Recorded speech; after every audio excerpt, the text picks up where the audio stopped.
विकासशील देशों की आकांक्षाओं, ऊर्जा, नवाचार क्षमता एवं आर्थिक शक्ति का प्रतिनिधित्व करते हैं ब्रिक्स देश, जो न केवल एक आर्थिक गठबंधन है बल्कि व्यापार, प्रौद्योगिकी, नवाचार एवं सतत विकास के भविष्य को दिशा देने वाला परिवर्तनकारी वैश्विक मंच है। एक बार फिर विश्व भारत में एकत्रित हुआ है।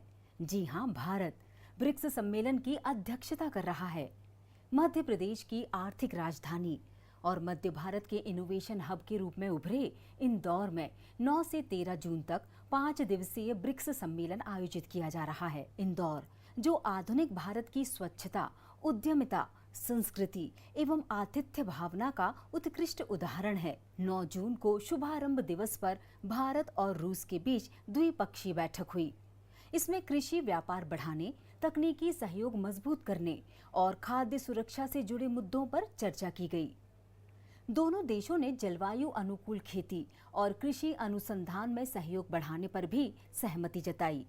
सम्मेलन में ब्रिक्स सदस्य देशों के अलावा साझेदार देशों के कृषि मंत्री, अधिकारी और विशेषज्ञ शामिल हुए हैं। 13 जून तक ब्रिक्स देशों के एग्रीकल्चर वर्किंग ग्रुप की बैठक होगी, जिसमें 20 देशों के कृषि मंत्री और प्रतिनिधि शामिल हो रहे हैं। 9 से 11 जून तक अधिकारियों और 12-13 जून को कृषि मंत्रियों की बैठक होगी। भारत की अध्यक्षता में 2016 में स्थापित ब्रिक्स एग्रीकल्चरल रिसर्च प्लेटफॉर्म के तहत अब तक 8 बैठकें हो चुकी हैं। सम्मेलन में कृषि, खाद्य सुरक्षा, नवाचार और अंतर्राष्ट्रीय सहयोग जैसे महत्वपूर्ण विषयों पर चर्चा और मंथन हुआ। निश्चित ही ब्रिक्स सम्मेलन वैश्विक स्तर पर कृषि क्षेत्र में सहयोग को नई दिशा देने में अहम भूमिका निभाएगा। इंदौर आए 20 ब्रिक्स देशों के प्रतिनिधियों ने शहर भ्रमण किया। इंदौर के इतिहास, संस्कृति और राजवाड़ा के महत्व के बारे में जानकारी हासिल की। मध्य प्रदेश की कृषि, हस्तशिल्प और ग्रामीण उद्यमिता की झलक दिखाते ढक्कन वाला कुआं स्थित ग्रामीण हाट बाजार पहुँचे। मालवी कलाकारों के साथ लोक नृत्य कर प्रतिनिधियों ने ODOP योजना के तहत लगाए गए स्टॉलों का भ्रमण किया। मृगनैनी के चंदेरी, महेश्वरी और कोसा वस्त्रों के साथ प्राकृतिक शहद, A2 दुग्ध उत्पाद, हर्बल सामग्री और महिला स्व सहायता समूहों के उत्पादों को सराहा। ब्रिक्स में खाद्य सुरक्षा और पोषण, कृषि व्यापार और अंतर्राष्ट्रीय सहयोग, जलवायु अनुकूल खेती, कृषि में नई तकनीक और नवाचार, किसानों की आय बढ़ाने के उपाय, पशुपालन और मत्स्य पालन जैसे अहम मुद्दों पर चर्चा की जा रही है। इन बैठकों में विशेष रूप से छोटे और सीमांत किसानों की चुनौतियों, कृषि ऋण, बाजार तक पहुंच और आधुनिक तकनीकों के उपयोग पर फोकस किया जा रहा है।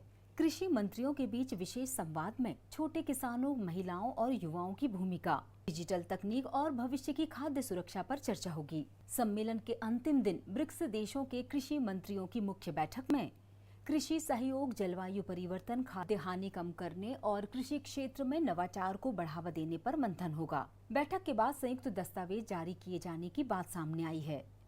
निश्चित ही इस सम्मेलन से मध्य प्रदेश को कृषि, खाद्य प्रसंस्करण और निर्यात के क्षेत्र में वैश्विक पहचान मिलेगी। साथ ही निवेश और तकनीकी सहयोग के रूप में नई संभावनाओं के द्वार खुलेंगे।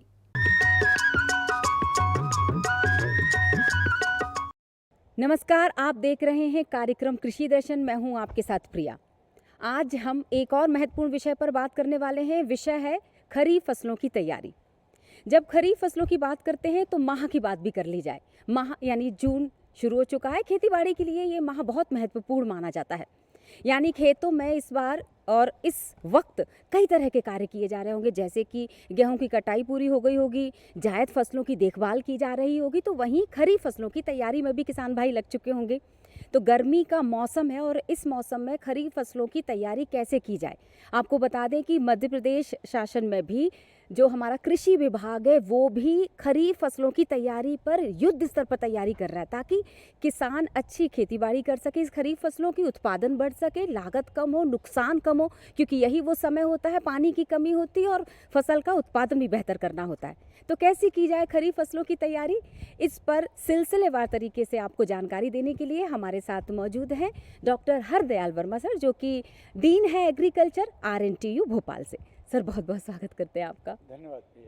सर, जब हम खरीफ फसलों की तैयारी की बात कर रहे हैं तो पहला मुख्य बिंदु ये उठता है कि मिट्टी परीक्षण कितना आवश्यक हो जाता है इस वक्त। जी प्रिया जी, किसान भाई, ये खुशी की बात है किसान भाई मिट्टी का परीक्षण अब कराने लगे हैं।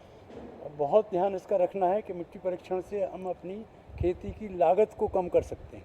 हम्म अनावश्यक रूप से कोई पोषक तत्व हम ना दें, इसलिए मिट्टी परीक्षण आवश्यक है। अगर मिट्टी परीक्षण में हम ये देखते हैं कि हमारी खेती में किसी पोषक तत्व की या पोटाश की या अन्य किसी पोषक तत्व की या सूक्ष्म पोषक तत्व की आवश्यकता नहीं है, तो हम उसको ना दें, ना खरीदें। बिल्कुल। तो उसमें कमी हम कर सकते हैं। इसलिए बस ये जरूर है कि ये अभी आपका जो खरीफ का मौसम आ गया है, इसके पहले आप मिट्टी परीक्षण करा चुके होंगे, नहीं कराए हैं तो अभी करा लें।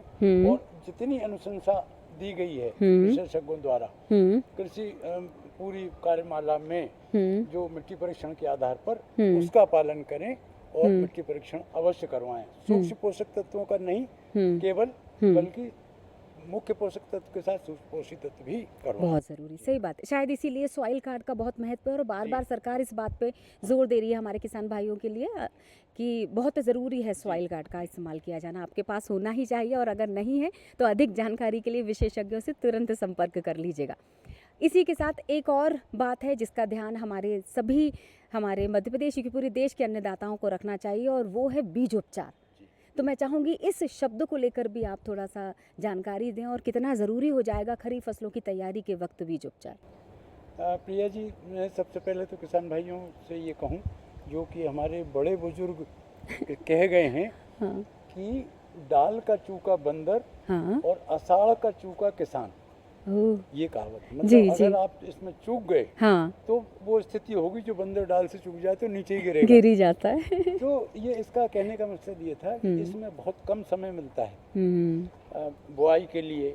सही समय देखना, नमी पर्याप्त है कि नहीं, ये सब देखना। सही बात। तो ये सब करने के लिए आवश्यक है कि आप पूरी तरह से इसकी तैयारी कर लें। और मुख्य रूप से ये जरूर ध्यान रखें बोने के पहले कि सारे आदान जो इनपुट हैं वो आपके तैयार होके आपके पास रखे हुए हैं। ऐसा ना कि उस समय आपको लेने के लिए जाना पड़ रहा है। आपने कहा बीजोपचार की बात बहुत ही आवश्यक है, क्योंकि बीजोपचार शुरू होता है हमारे मनुष्यों के बच्चों के टीकाकरण शुरू होता है उस तरह से। तो आप ये ध्यान रखें कि बीजोपचार अवश्य करना है, जिसमें आपकी फसल उगते ही कोई कीड़े और बीमारियों से प्रकोपित ना हो जाए, उनका असर ना हो जाए। तो शुरुआती अवस्था पे बचाव होता है। उसके लिए बहुत जरूरी है कि आप फफूंदनाशक से बीजोपचार करें, जिसमें थायरम 2 ग्राम, कार्बेंडाजिम 1 ग्राम, कुल 3 ग्राम, ये प्रति किलो बीज के हिसाब से इसका बीजोपचार करें। उसको डाल के अच्छे से उसको मिला के और फफूंदनाशक, इसके साथ में कीटनाशक से भी बीजोपचार करना आवश्यक है। जी। तो कीटनाशक को भी, जैसे सोयाबीन हमारी मुख्य फसल है इधर, तो उसमें फसल जब उगती है छोटे पौधे होते हैं, उसी समय से कुछ छोटे कीड़े और इस तरह की परेशानी आने लगती है। तो उनको नियंत्रित करने के लिए कोई भी कीटनाशक जैसे थायमिथॉक्सम, ठीक है, ये कीटनाशक 1 मिलीलीटर प्रति किलोग्राम बीज के हिसाब से प्रति लीटर में घोल बना के ऐसा करके आप कर सकते हैं।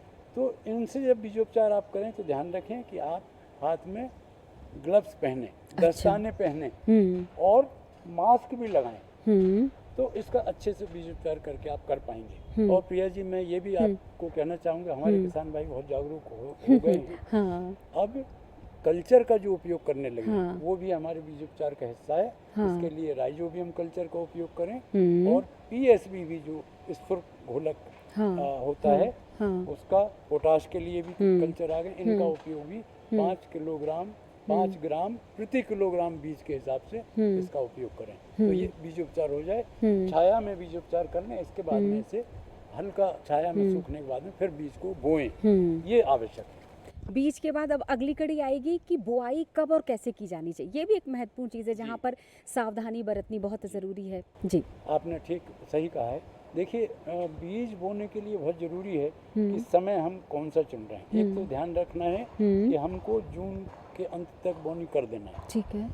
इससे देर होगी तो फिर पैदावार में कमी होती है। दूसरी बात ये ध्यान रखना है कि जब जमीन में, क्योंकि मानसून के सीजन में ये बड़ा होता है कि कितना नमी है भूमि में, तो कम से कम 10 सेंटीमीटर की नमी खेत में हो, ठीक, उस समय बोनी करें। क्योंकि अगर आपने कम नमी में जल्दबाजी में बोनी कर दी और बाद में कहीं अंतराल आ गया बारिश में, तो जमीन में नीचे गर्मी होती है, वो सूख जाएगा, बीज का अंकुरण नहीं होगा। इसलिए इतनी नमी का ध्यान रखें। बुआई में एक बात और बहुत महत्वपूर्ण है कि आप ये ध्यान रखें कि कितनी दूरी पर बो रहे हैं। सोयाबीन में आप देखें कई किसान भाई बहुत पास पास कतारों में बो देते हैं, घना बो देते हैं, ज़्यादा बीज, तो उससे लगता है ज़्यादा पैदावार उससे नहीं होती है। तो इसकी कतारों की दूरी 45 सेंटीमीटर रखें और बुआई के लिए बीज अधिक ना लें। ठीक है। तो 60 से 80 किलोग्राम बीज पर्याप्त है। जो छोटे दाने वाली जातियां हैं उनमें 60 किलो लगेगा, जो बड़े दाने की जातियां हैं उनमें 80 किलो प्रति हेक्टेयर बीज की मात्रा आवश्यक होगी। तो ये जरूर कर लें जी। और बुआई में दूर दूर 45 सेंटीमीटर में करने के लिए इसलिए कह रहा हूँ, हमारे किसान भाई कुछ लोगों ने शुरू कर दिया है जी। कि हम बाद में जब खरपतवार नियंत्रण करने जाएंगे तो हम बीच में उनमें जा सके आसानी से। हाँ, बिल्कुल। अब इसी ध्यानाकर्षण के साथ कुछ ऐसे कार्य जुड़ जाते हैं जिसे हम बोलते हैं सामयिक कार्य।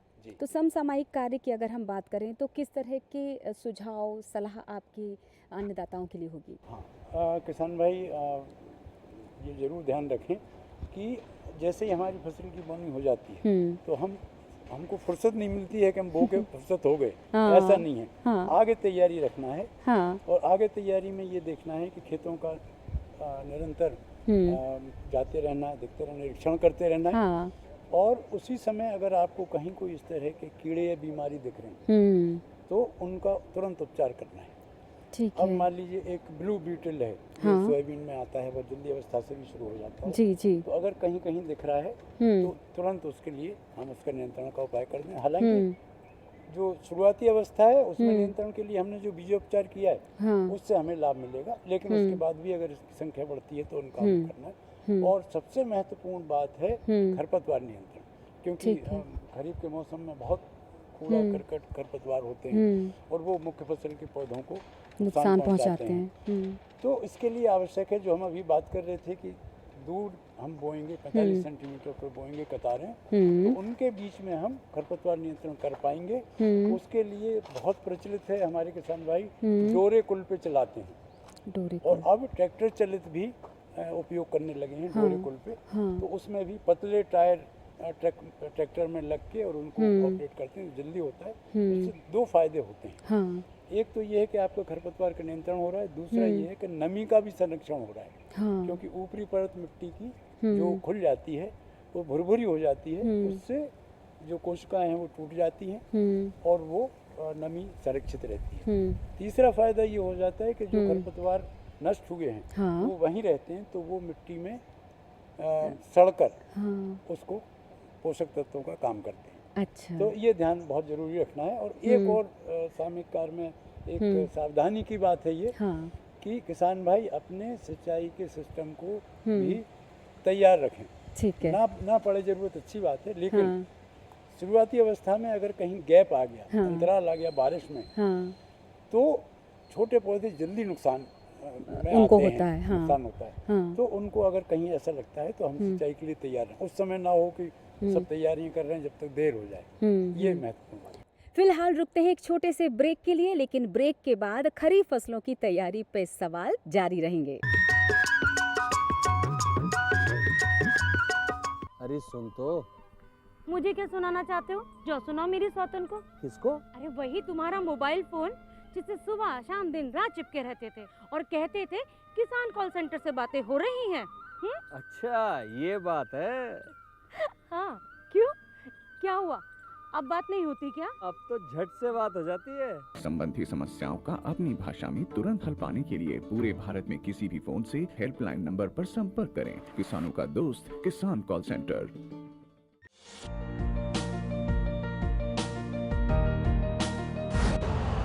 यूरिया का स्वदेशी उत्पादन 70 लाख टन बढ़ाने के लिए 6 उर्वरक संयंत्रों का उद्धार किया जा रहा है। FCIL के गोरखपुर, सिंदरी, तलचर और रामागुंडम संयंत्र, HFCL की बरौनी इकाई और BVFCL की नामरू फोर्थ। सोने पर सुहागा ये है कि देश में अब बनेगा सिर्फ नीम लेपित यूरिया, क्योंकि इससे होगा किसानों का फायदा ही फायदा। अनाज का उत्पादन 10% तक बढ़ेगा। बढ़ेगी 10 से 15% नाइट्रोजन क्षमता।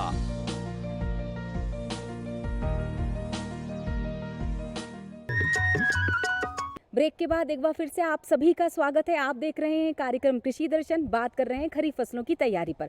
हमारे साथ विशेषज्ञ के रूप में जुड़े हुए हैं आज डॉक्टर हरदयाल वर्मा सर, जो कि डीन है एग्रीकल्चर के, और आपको बता दें RNTU भोपाल से, और ये जानकारी दे रहे हैं। मैंने सर सवालों का जब जिक्र किया था, एक और महत्वपूर्ण सवाल तैयार था मेरा। उर्वरक, रासायनिक उर्वरक की जब भी हम बात करते हैं तो जीवामृत, मतलब बहुत सारे ऐसे शब्द हैं। मैं चाहूँगी कि थोड़ी सी जानकारी हम उर्वरक पर भी दे दें, खासतौर से रासायनिक उर्वरक। किसान भाइयों, देखिए, ये समय की मांग है कि हमें रासायनिक उर्वरकों का उपयोग अभी कम करना है और आगे जैविक कृषि की तरफ हमें जाना है। तो इसके लिए आपके पास दूसरे साधन उपलब्ध हैं। किसान भाई खुद अपने घर में देसी खाद बना रहे हैं, वो आप जरूर बनाएं। इसमें वर्मी कंपोस्ट हो सकती है, केंचुआ की खाद, या आप नाडेप कंपोस्ट बना सकते हैं। देसी खाद जो आप गड्ढे में डाल के कचरे को, गोबर को बनाते हैं, वो बना सकते हैं। इन खादों का उपयोग आप अवश्य करें और इन खादों के उपयोग से आपके रासायनिक उर्वरकों की मात्रा कम होगी और उससे आपका खर्च बचेगा। और इसके साथ साथ में देसी खादों के उपयोग से आपके जो उत्पादन है उसकी गुणवत्ता अच्छी होगी। जो दाने हैं वो अच्छे चमकदार बनेंगे, बड़े बनेंगे। भूमि में जल धारण क्षमता इनसे बढ़ती है। तो अगर कहीं बीच में पानी की कमी होती है, बारिश की कमी होती है, तो भी वो पर्याप्त तरह से उसकी व्यवस्था मिट्टी करती है। तो ये बहुत आवश्यक है कि हम कोई भी देसी खाद जरूर उपयोग करें। बिल्कुल ठीक। और इसके साथ साथ में आपने जैसे कहा कि जीवामृत, ये हम इनको भी बना के, और किसान भाई जैविक कृषि कर रहे हैं उसमें इसका उपयोग कर रहे हैं, जैविक नहीं कर रहे हैं तब भी इसका उपयोग हम कर सकते हैं, उसको दे सकते हैं खेत में।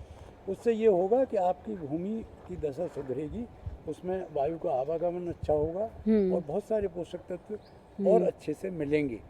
तो इसलिए इनका उपयोग करना बहुत आवश्यक है। और साथ साथ में जो कल्चर उपयोग कर रहे हैं वो कल्चर भी आप उपयोग करें, तो वो भी कुछ पोषक तत्वों की मात्रा पौधों को उपलब्ध कराते हैं, जो कि रासायनिक से देने की आपको आवश्यकता नहीं है, या कम मात्रा में आप उसको उपयोग कर रहे हैं। और आप देख रहे हैं कि हमारे भारत सरकार, मध्य प्रदेश सरकार ये भी बहुत प्रयास कर रहे हैं और निवेदन कर रहे हैं किसान भाइयों से कि उसमें परेशानी आपको नहीं होगी।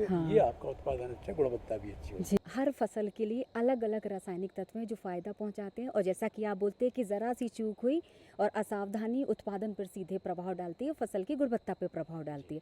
तो खरीफ फसलों की तैयारी करते वक्त कौन से रासायनिक उर्वरक का आप इस्तेमाल किया जाना ज़्यादा बेहतर समझते हैं इस सावधानी के तौर पर?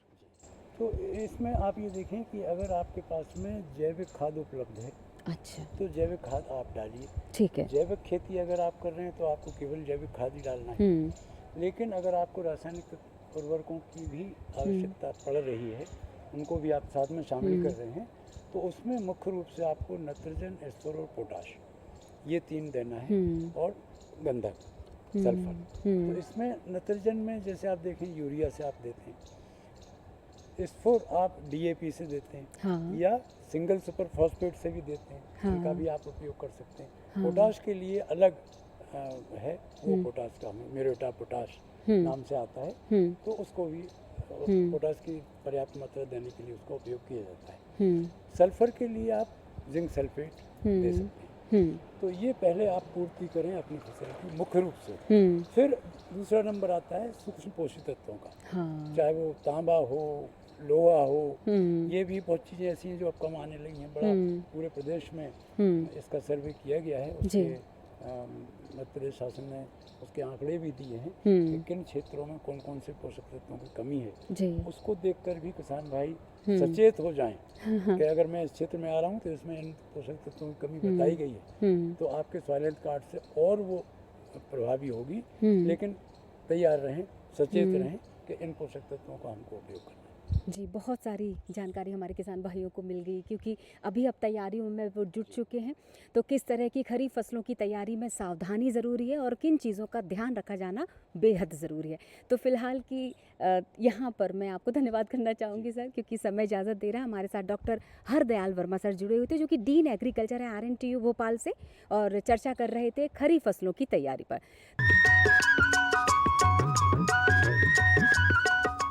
1 जून से शुरू हुए खेत बचाओ अभियान में 30 जून तक विस्तृत रोड मैप तैयार करने तथा प्रत्येक गांव में जिम्मेदार अधिकारियों और वैज्ञानिकों की तैनाती सुनिश्चित कर अन्नदाताओं की मदद की जाएगी। अभियान के दौरान किसानों को किसान क्रेडिट कार्ड, प्रधानमंत्री किसान सम्मान निधि, फसल बीमा योजना, soil health card, mini seed kit, दलहन तिलहन मिशन और कृषि यंत्रीकरण योजनाओं का लाभ पहुंचाने पर भी विशेष ध्यान दिया जाएगा।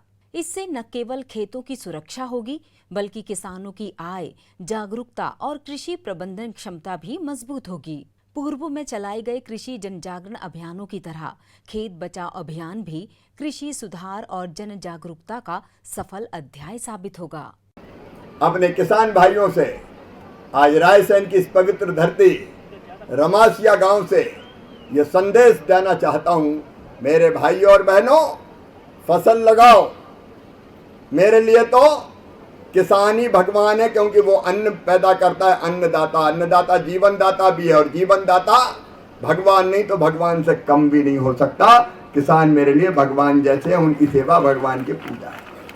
लेकिन मैं यहाँ से आह्वान कर रहा हूँ सबको, अंधाधुंध खाद मत डालो, अपनी मिट्टी का परीक्षण करवाओ और उसके बाद कौन से खाद की कितनी जरूरत है, संतुलित खाद डालो।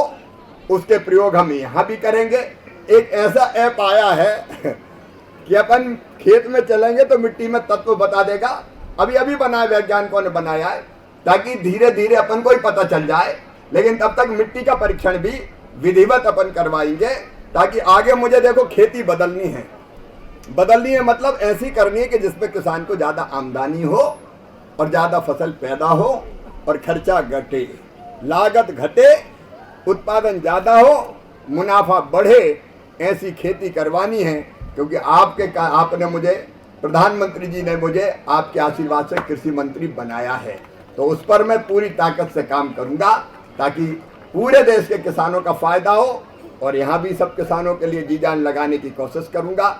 इसलिए आज का कार्यक्रम यहाँ ये खेत बचाओ कार्यक्रम इसलिए कि हमारी माटी बर्बाद ना हो जाए, हमारे खेत बर्बाद ना हो जाए, हमारी धरती बर्बाद ना हो जाए। आज ये धरती माँ पुकार पुकार के कह रही है, धरती कहे पुकार के कि इतना खाद मत डालो, इतना कीटनाशक मत डालो कि जो मुझे ही मार दे। मेरे अंदर जो अरबों जीव है उन सबको खत्म कर दे। नमस्कार, खबरें खेती की में आपका स्वागत है। आइए पहले देखते हैं मुख्य समाचार।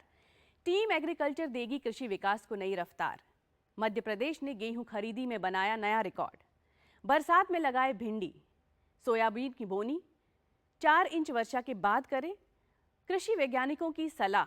अब समाचार विस्तार से। नई दिल्ली के पूसा परिसर में आयोजित 2 दिवसीय राष्ट्रीय खरीफ कॉन्फ्रेंस में देश के इतिहास में पहली बार 22 राज्यों के कृषि मंत्री एक साथ मंच पर आए। सम्मेलन का उद्देश्य केवल समीक्षा बैठक नहीं रहा, बल्कि यह भारतीय कृषि के लिए संयुक्त संकल्प, समन्वय और क्रियान्वयन का राष्ट्रीय मंच बनकर उभरा। केंद्रीय कृषि एवं ग्रामीण विकास मंत्री श्री शिवराज सिंह चौहान की अध्यक्षता में पहले दिन राज्यों के कृषि और बागवानी विभागों के वरिष्ठ अधिकारियों ने खरीफ तैयारियों, बीज, उर्वरक, फसल नियोजन, जल प्रबंधन और क्षेत्रवार चुनौतियों पर गहन विचार किया। दूसरे दिन श्री चौहान की अध्यक्षता में राज्यों के कृषि मंत्रियों ने नीति निर्माण और साझा संकल्प को जमीन पर लागू करने के तरीकों पर मंथन किया। केंद्रीय कृषि मंत्री श्री चौहान ने सम्मेलन को एग्रीकल्चर टीम ऑफ इंडिया की ऐतिहासिक बैठक बताया। उन्होंने कहा कि ये सभागार लघु भारत का दूसरा दृश्य प्रस्तुत कर रहा है, जहां से एक ही संदेश निकल रहा है कि देश हित, किसान हित और कृषि विकास के लिए सभी राज्य मिलकर काम करेंगे। उन्होंने जोर देकर कहा कि जब मंत्री नेतृत्व करते हैं तभी काम में गति, गंभीरता और परिणाम दिखाई देता है। मध्य प्रदेश सरकार ने इस वर्ष गेहूं उपार्जन में अपने सभी लक्ष्य हासिल करते हुए नया रिकॉर्ड स्थापित किया है। प्रदेश में किसानों से अब तक रिकॉर्ड 1.04 करोड़ मैट्रिक टन गेहूं की खरीदी हो चुकी है। सरकार ने गेहूं उत्पादन किसानों को 2,585 रुपये न्यूनतम समर्थन मूल्य और प्रति क्विंटल 40 रुपये बोनस का लाभ दिया है। किसानों को 2,625 रुपये प्रति क्विंटल गेहूं का भुगतान किया। अब तक किसानों को गेहूं उपार्जन की 24,000 करोड़ राशि दी जा चुकी है। मुख्यमंत्री डॉक्टर मोहन यादव ने उज्जैन में वीडियो संदेश के माध्यम से ये जानकारी दी है। मुख्यमंत्री डॉक्टर यादव ने कहा है कि गेहूं खरीदी के लिए किसानों की संख्या के मामले में मध्य प्रदेश देश का अग्रणी राज्य बन चुका है। प्रदेश में इस वर्ष गेहूं की पैदावार बढ़ी है। देश में सर्वाधिक गेहूं उत्पादन वाले राज्यों में पंजाब के बाद मध्य प्रदेश दूसरे स्थान पर है। बरसात में लगाइए भिंडी। बारिश में भिंडी लगाकर किसान भाई अतिरिक्त मुनाफा कमा सकते हैं। इसके लिए सबसे पहले ध्यान रखें कि यदि आपके क्षेत्र में वर्षा ज्यादा होती है तो खेत में जल निथार की समुचित व्यवस्था करें। बरसात के लिए पूसा A4 जाति अच्छी पाई गई है। इसके अलावा पद्मनी क्रांति, पंजाब पद्मनी, अर्का अनामिका, G7 इत्यादि भी लगा सकते हैं। भिंडी के बीज की दर वैज्ञानिक 18 से 20 किलो प्रति हेक्टेयर की अनुशंसा करते हैं। ध्यान रखें कि बीज का उपचार थायरम से जरूर करें। इसमें कई तरह की व्याधियों से मुक्ति मिल जाती है। 10 टन गोबर खाद के साथ 260 kilo urea, 250 kilo muriate of potash प्रति हेक्टेयर की दर से डालें तथा निदाई जुड़ाई सतत करते रहें। सोयाबीन की बोनी 4 इंच वर्षा के बाद करें। भारतीय सोयाबीन अनुसंधान संस्थान इंदौर की अनुशंसा के आधार पर कृषि विभाग द्वारा किसानों को महत्वपूर्ण सलाह दी गई है कि वर्षा के आगमन पश्चात सोयाबीन की बोनी हेतु मध्य जून से जुलाई के प्रथम सप्ताह का उपयुक्त समय है। नियमित मानसून के पश्चात लगभग 4 इंच वर्षा होने के बाद ही बुआई करना उचित होता है। स्वयं के पास उपलब्ध बीज का अंकुरण परीक्षण कर ले। कम से कम 70% अंकुरण क्षमता वाला बीज ही बुआई के लिए रखें। यदि आप बाहर कहीं और से उन्नत बीज लाते हैं तो विश्वास पात्र संस्था से बीज खरीदें। साथ ही पक्का बिल अवश्य लें एवं स्वयं भी घर पर अंकुरण परीक्षण करें। किसान भाई अपनी जोत के अनुसार कम से कम 2 से 3 किस्मों की बुआई करें। कृषि वैज्ञानिकों की सलाह। धान की नर्सरी लगाने की तैयारी करें। खेतों का मिट्टी परीक्षण कराएं। सब्जी फसलों में कीटों की रोकथाम करें। भूजल संरक्षण के लिए मेदवंडी करें। बीजोपचार के बाद ही बुआई करें। खबरें खेती में बस इतना ही। आज्ञा दीजिए। नमस्कार।